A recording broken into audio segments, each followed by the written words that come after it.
Here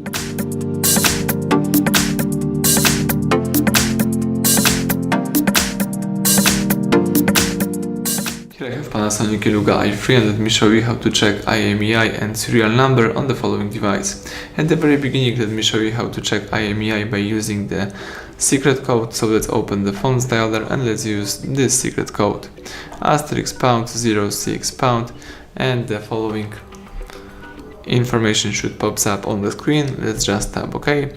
Now you can also check out the IMEI and also the serial number by using the settings. Let's use simply the apps icon, scroll down, choose settings, choose about phone, and here let's tap status.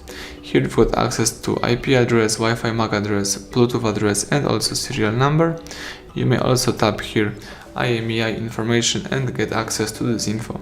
So that's it, everything went well, thank you for watching. Please subscribe our channel, leave thumbs up under the video.